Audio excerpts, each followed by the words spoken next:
Melody Carter never knew that Thomas Keller was watching her every step, hiding behind the campus cameras and quiet smiles, waiting for the perfect moment to take her. Alan Bishop didn't know he was being used, leaving behind clues that led investigators in the wrong direction, while Thomas carefully recorded every minute of Melody's final 4 hours in that abandoned farmhouse. By the time the town discovered who the real monster was, it was already too late, and Melody's last breath had become part of a twisted performance that no one would ever forget. Melody Carter was just 19 years old, a quiet girl who found comfort in her small routines, like taking long walks down the cracked sidewalks of her neighborhood and collecting old paperbacks from the library. She was the kind of girl who scribbled in the margins of her notebooks and hummed softly when she was alone,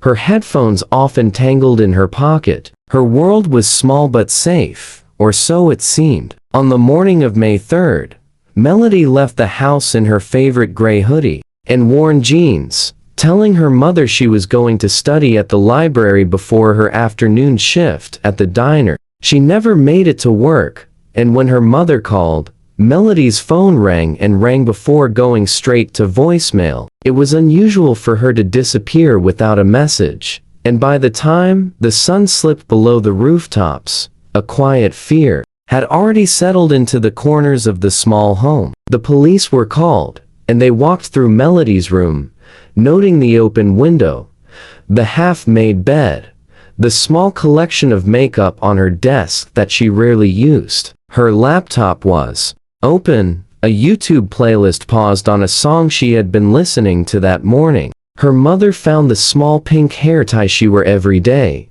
sitting on the bathroom sink, as if Melody had planned to return home and brush her hair before leaving again. The next day, search parties formed, neighbors who barely knew each other, now walking side by side, calling Melody's name through the quiet streets and along the edges of the abandoned lots near the outskirts of town. Her backpack was found near a fence that bordered an old construction site, its zipper open, with her notebooks soaked from the morning dew. Her wallet was still inside, along with her student ID and a few wrinkled receipts from the diner where she worked. The police examined the area and found faint tire tracks in the mud, leading to the road before disappearing into the traffic that passed by each morning. No one saw who took her. The security cameras at a nearby gas station captured a blurry image of a dark-colored car driving away at 6:12 a.m., but the license plate was unreadable, and the driver's face was hidden behind the reflection of the windshield.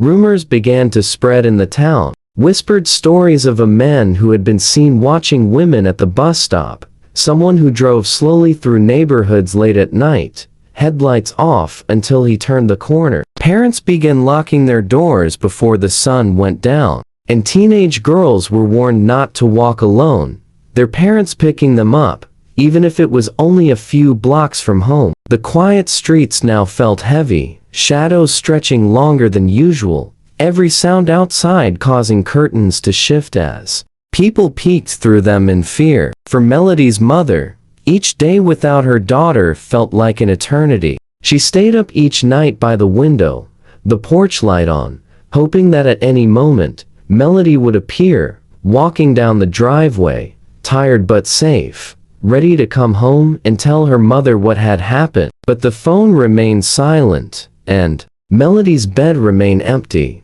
as the world moved on around the growing ache of not knowing where she had gone, or what darkness had reached out to take her from the life she loved. They found Melody's body 4 days later in a forgotten farmhouse just beyond the edge of town, hidden behind tall grass and rusted fences that bent under the weight of old vines. The farmhouse was a place most people avoided, a collapsing structure with shattered windows covered by scraps of plywood, and a heavy smell of rotting wood that hung in the air. When the police stepped inside, the floor creaked under their boots, and dust floated in the thin lines of light that came through the cracks in the walls. Melody was lying on a dirty, torn mattress in the corner of the back room, A thin blanket draped over her small frame, as if someone had tried to cover her, pretending she was only sleeping. Her eyes were closed, her hair spread across the pillow in tangled waves, her hands resting by her sides, as if she had given up fighting long before the end. Her clothes were still on her, but her shoes were missing, and her socks were stained with mud and dust from the floor. The medical examiner later confirmed that she had been alive for about 4 hours before she passed away. There were marks on her arms that looked like burns, small circular patterns that no one could immediately identify, and her skin smelled faintly of chemicals, something sharp and artificial that lingered even in the cold examination room. There were no clear signs of a violent struggle, no broken bones or deep wounds, only the quiet signs of exhaustion and fear that had slowly drained the life from her. It was as if Melody had been forced to watch the hours tick away, each moment stretching into the next, while she lay there, unable to leave, unable to fight, unable to understand why it was happening to her. The thought of her final hours haunted everyone who heard about it. The idea of those 4 hours where she was alone in the dark, with only the sound of the creaking house and the soft shuffle of footsteps somewhere close by. The farmhouse was a strange place to leave her, filled with old newspapers scattered on the floor, some dating back years, and broken glass glinting in the corners where the sunlight hit just right. In the center of the room was an old television with a cracked screen, turned on, but only showing static, the low hum filling the air as if the silence needed to be broken by something, anything. Nearby, the police found Melody's phone, shattered, on the floor near the door, the battery ripped out, as if someone had wanted to ensure she could not call for help, even if she found the strength to reach it. There were old coffee cups on a dusty table, the remains of someone waiting there for hours, watching, perhaps drinking coffee as they waited for the end to come. What disturbed the investigators most was how clean the place was. In certain spots, as if someone had carefully wiped away any fingerprints, leaving behind nothing but the empty, cold air of a room where a life had ended in silence. It was clear that whoever brought Melody here had planned it, setting up this place as a quiet stage for the final hours of her life. There were no signs of forced entry into the farmhouse, and the doors were locked from the inside when they found her, leaving everyone to wonder how the person responsible had left without leaving a single trace of themselves behind, leaving only the memory of Melody's last hours to echo in the abandoned room. The investigation quickly turned its focus to a man named Alan Bishop, a 34-year-old handyman known around town for taking small repair jobs and offering to mow lawns for cash. He had a thin, weary frame, and people remembered him for the way he always wore a dark cap pulled low over his eyes, rarely making direct eye contact when he spoke. Alan had a minor record for trespassing and stealing scrap metal,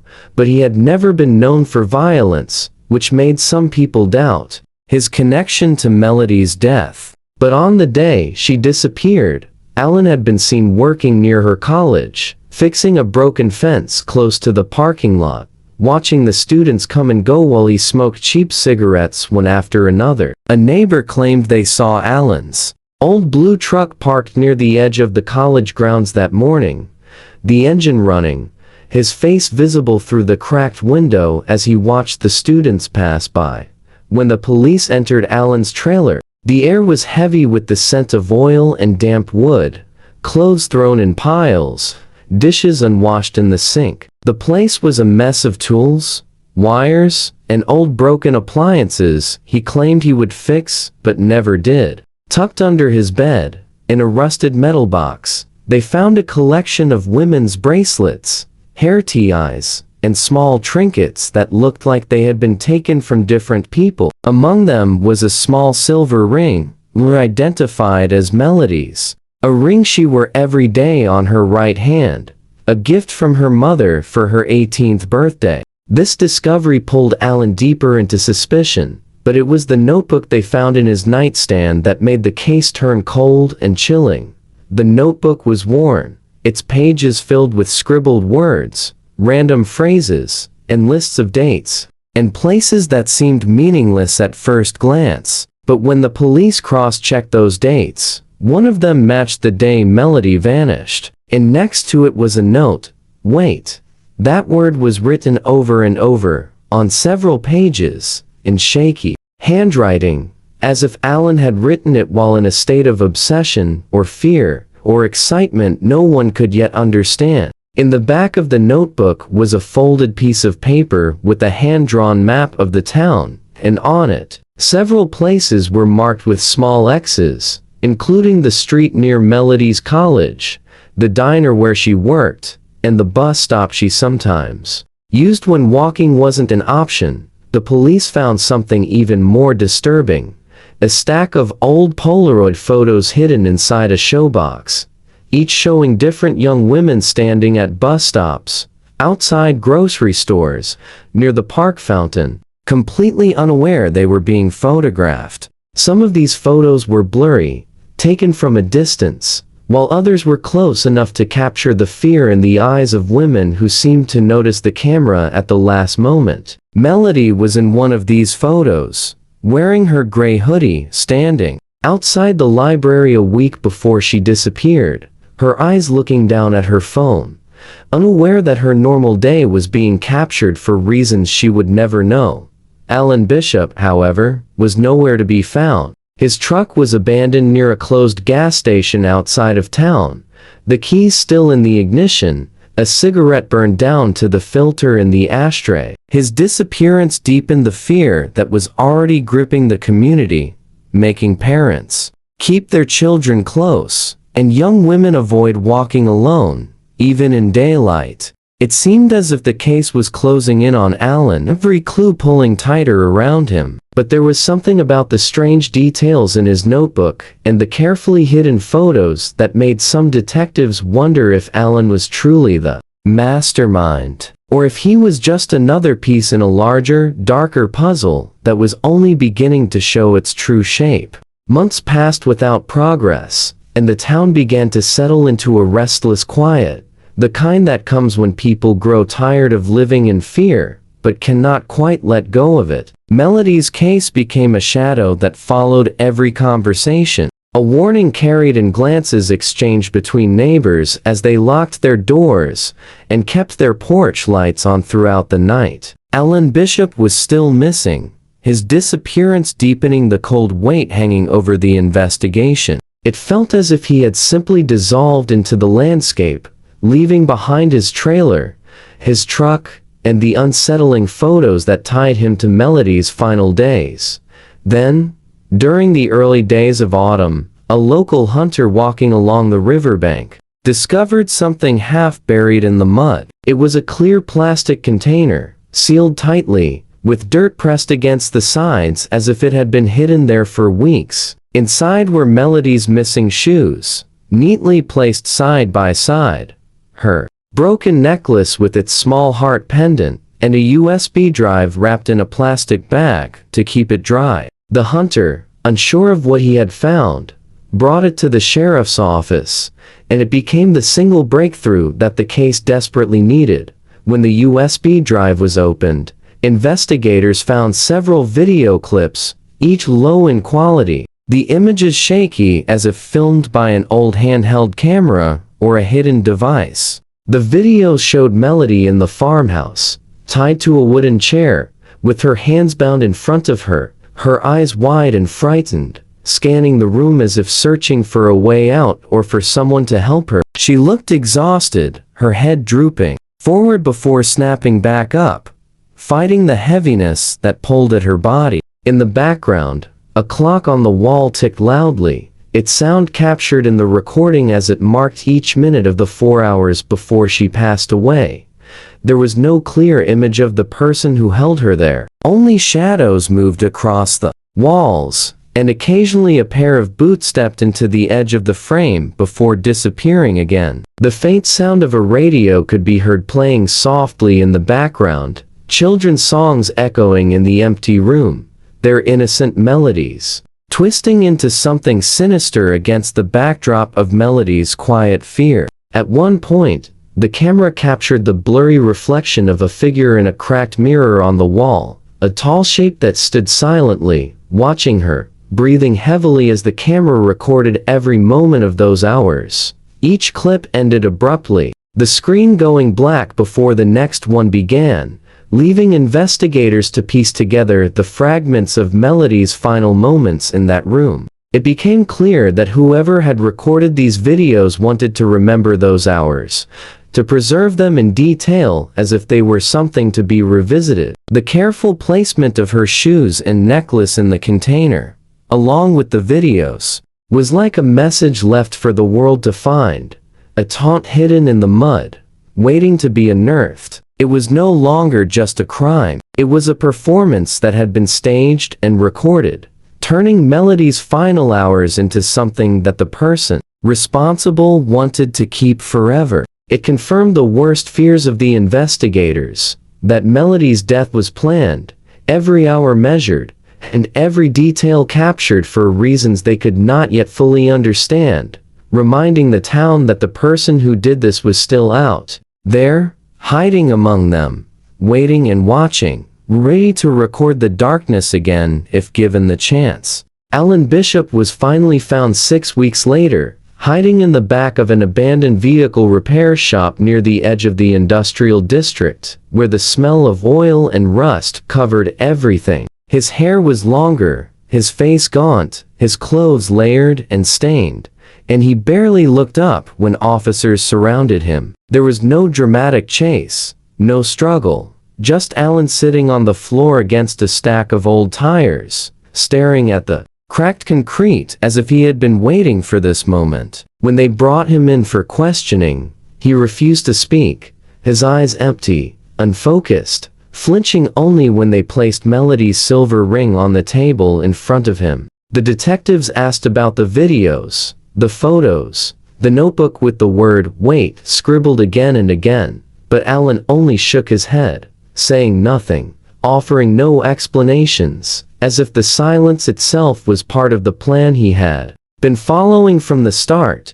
But the case took a sharp, unexpected turn when the DNA results from the farmhouse returned. It did not match Alan Bishop. It belonged to Thomas Keller, a 42-year-old security guard at Melody's college, a man who had worked there for nearly 15 years without suspicion. Thomas was known for his punctuality, his polite nods to students, his quiet presence in the hallways as he checked doors and monitored cameras. No one thought much of him, just another background figure in the daily rhythm of campus life. But when the police reviewed the security logs, they discovered that Thomas had access to every camera feed, and on the morning Melody disappeared, there were gaps in the footage, small windows of missing data that lined up with the timesheet. Was last seen, Thomas Keller was arrested at his small apartment, where he lived alone in a space that was unsettlingly neat,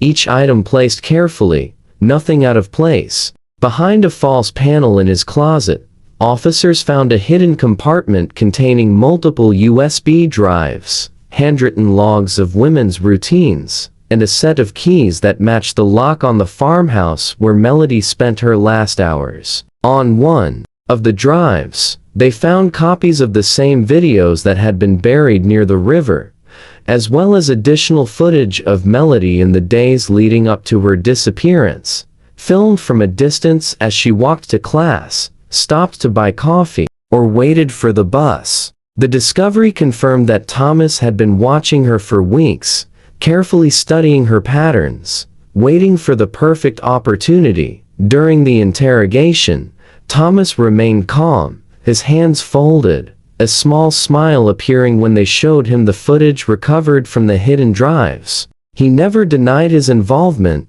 nor did he express regret, simply stating that it was necessary without explaining what he meant. Investigators realized Thomas had been attending vigils for Melody, lighting candles, comforting her mother, while hiding the truth of what he had done.